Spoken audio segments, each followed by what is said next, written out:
Welcome! Hello, I'm Clarissa from dreambookproject.com. I'm the official interviewer for Freedom Summit Global. And for the past days and for the next coming days, we'll be getting to know the fantastic local and international speakers for Freedom Summit Global. These speakers will be showing us how to live a life of total freedom where we're not shackled by time, money, or location. And this afternoon, we are joined by a very special guest. He has over 25 years of leading teams across multiple industries. He has coached hundreds of people to earn figure incomes in sales, and he believes that dreams are real. He's the leader behind Leaders Must Lead. I introduce to you the fantastic Dan MacPherson. Hello, thank you for having me. Glad to be here. Hello, Dan. The first question that we have for you is, what does freedom mean to you personally? You know, for me, freedom means the ability to do the things that I want to do, the things that bring me joy, the freedom to help others, the freedom to do what's right. And I think so many people don't realize that they have that freedom in their everyday right now. And that's a lot of what we're talking about at Freedom Summit Global. It's not just the opportunity to create freedom, but it's the opportunity to recognize that we have freedom right now.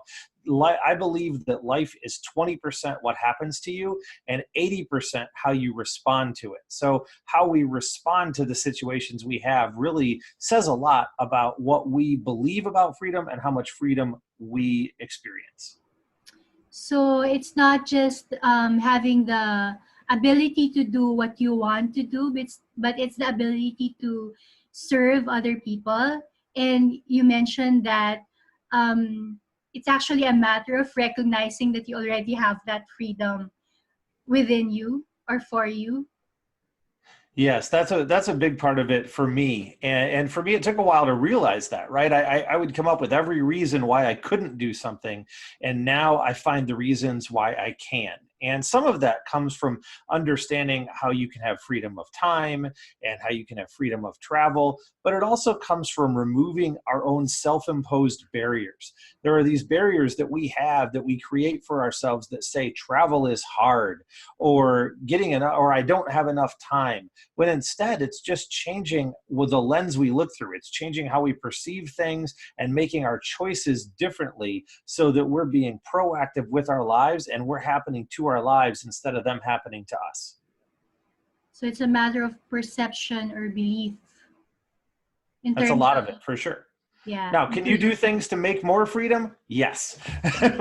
but it starts with the right core belief. Yeah. So you kind of need that internal freedom to create that external freedom. It certainly helps. Yeah. The second question is, what strategies did you create to become successful? Well, I think that rather than so much having created strategies on my own is that I have learned from others. One of my gifts in business and in life, I would say, is synthesis, the ability to learn from a lot of different sources and then to grab a piece from each one and create something that is maybe better than any of them. So I've been a lifelong learner. I've tried to learn from everybody that I can and grab knowledge and to just get better every day. In fact, what that's turned into for me is one of my key practices, which is gratitude, growth, and I'll add in exercise as well, but a gratitude and growth practice. In the morning, when I wake up, I write down 3 things that I'm grateful for that are not repetitive. That gets to be the hard part by about day 30, but they're not repetitive. And I write them down, and I find at first it didn't have a huge effect, but about 2.5 weeks in, I would find that 12 hours later, I was still grateful.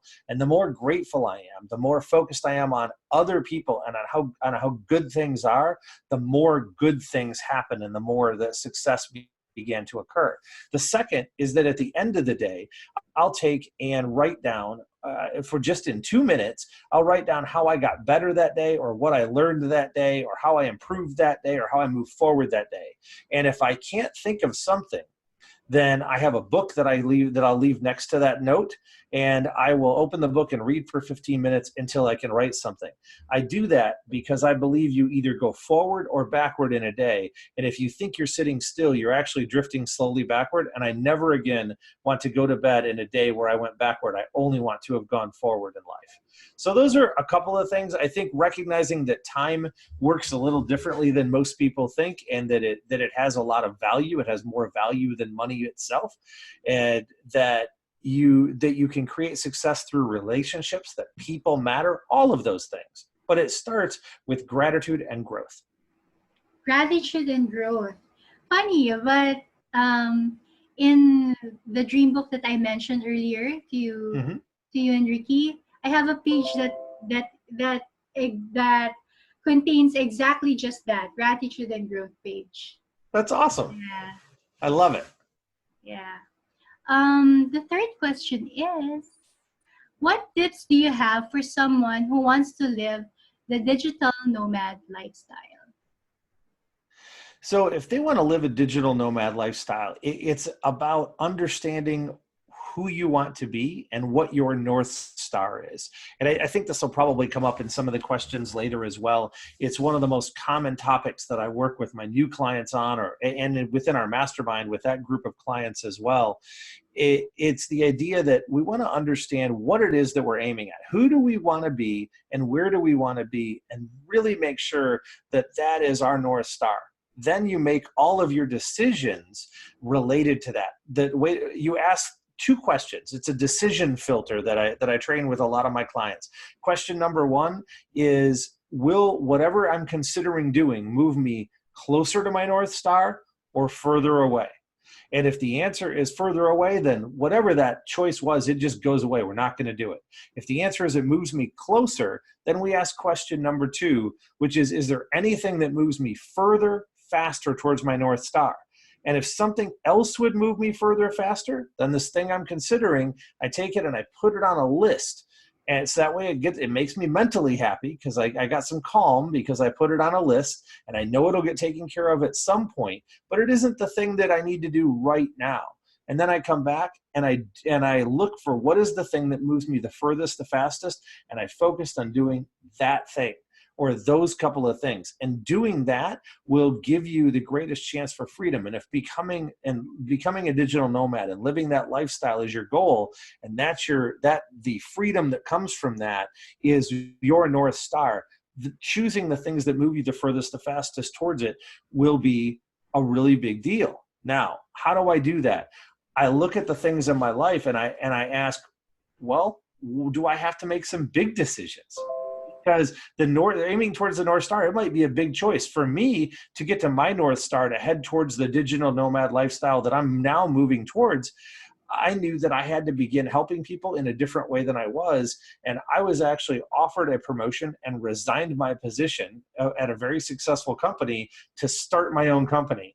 And that was a scary, big leap. Most people don't need to make that big of a leap, but you have to be prepared to jump forward to get the freedom that you want and live that lifestyle. All right. So if you decide that the digital nomad lifestyle is for you, you have to determine that as your sort of North Star, and your North Star becomes a sort of compass for you to decide whether an action you will make will move you closer or farther away from that North Star. Is that right? Yep. And to have the courage to actually create the decisions and actions to actually follow that North Star, to have that courage. Yep, that is very true. And the other thing that I would throw in there is one that we talked about a moment ago, which is that relationships are everything. So if you want to live the digital nomad lifestyle and you're focused on growth and moving forward, then find those who you respect who are living it Ask them 1,000 questions. Learn about what they're doing. Learn their path. Your path may be different than theirs, but you can learn from theirs and you can consolidate and figure out what is the best way for you. But learn about people who are in that world and commit to helping them. Engage with them. Provide value to them. And as a result, you'll learn from them. All right. So it's like learning from the people that you admire. Absolutely. I believe pretty passionately. One of my core beliefs is that we become the average of the 5 people we spend the most time around. So I very consciously choose who to spend the most time around in my life because I know I'll become like that. So if that's your North Star and that's where you want to be, make sure that some of your 5 are people in that world and add value to that and you will gain value back. Add value to that and you will gain value back. Mm-hmm. All right. The fourth question is, this question is pretty interesting to me because of the dream books that I make. So it's all Right. about dreams. So the fourth question is, what should someone do to make his or her dreams come true? I think the answer is pretty similar to what we just talked about, Uh-huh. but there's a little more to it. I think understanding what your dream is and why that dream is your dream matters. So I would start with saying, all right, I have this dream. Well, why? What am I trying to accomplish by it? What is behind the dream? What's the goal behind it? And once you've established firmly what your North Star is, now start looking for how you can move towards it. Look forward to what can you do the furthest, to get you there the furthest, the fastest. But I would also say that you need to look at what's holding you back. Look at the things that you're doing in life that you don't need to be doing, that might not be moving you forward, that might be default suggestion or default choices that you're making every day that don't have to be in place. Maybe you're spending an hour watching TV, or maybe you're spending an hour meeting with people who aren't helping you get towards that goal, and really evaluate those choices and how you're spending your time. Second is learn the skills that you'll need. Too many people have a dream and aren't willing to do the work to get to the dream. The reality is that I meet with most of my clients and they know where they are and they have a pretty good idea of where they want to be, but this path in between is very difficult for them. And that's where my specialty comes in, is I'm pretty good at seeing that path and helping them understand how to get down the tracks and what switches to throw for the train to get to the goal. But I tell them that their job, I may help them with the tracks, but they have to put the coal in the engine. And so I would say that if you have a dream, be willing to work for it. Very little of worth comes without putting in effort and using some strategy and being willing to make some degree of sacrifice to get there. So work hard, build the skills that you need. Figure out, do I need to be really good at time management? Do I need to be good at leadership? Do I need to be a better communicator? Do I need to be better at sales and persuasion? Do I need to understand how to travel more effectively? Do I need to learn about the countries that I want to go to? Whatever it is, figure out what you need and start doing the work to get there. All right, let me try to sum it up. You mentioned one is find your why.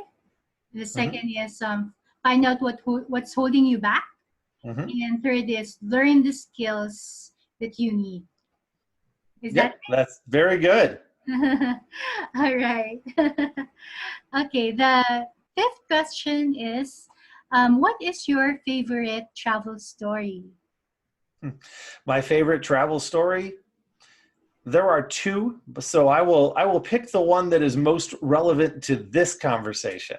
Even though our trip to London and Paris was amazing a couple of years ago, and our trip to Hawaii and all that was wonderful, the travel story that's really relevant to this discussion is me going to the Philippines just a few months ago. And this is relevant for a couple of reasons. It was me getting rid of a self-imposed barrier. I had convinced myself in my head that going around the world was very difficult. And so I was introduced to Ricky, the organizer of this amazing conference, and the organizer for Freedom Summit Global. And it was a great introduction, and we became friends. And I then sent him a note and said, "Hey, do you mind if I come visit you?"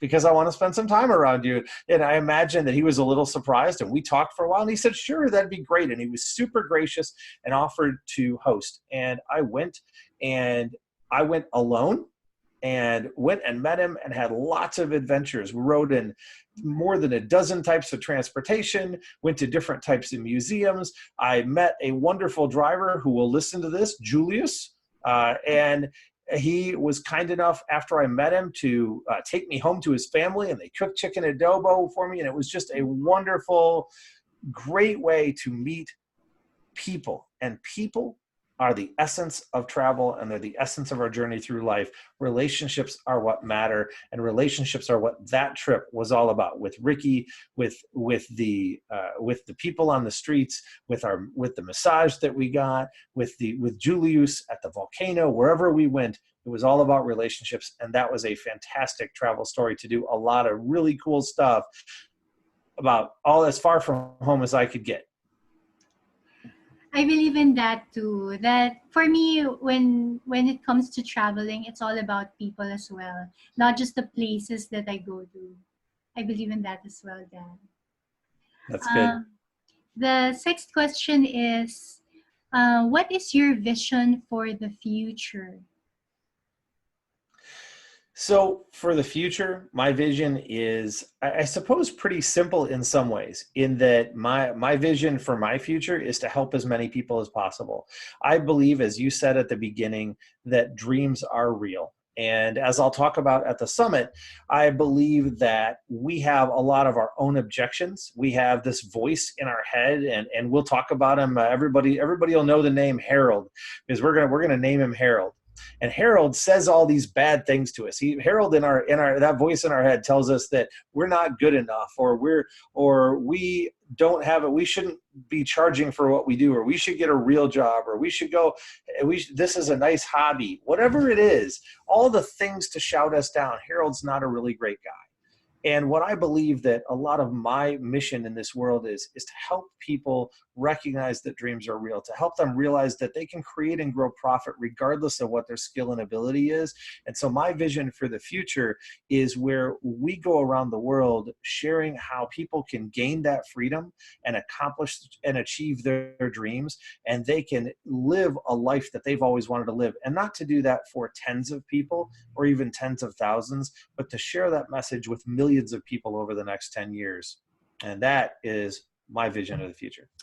That's a great vision. And now, finally, the last question. Where can people find you online?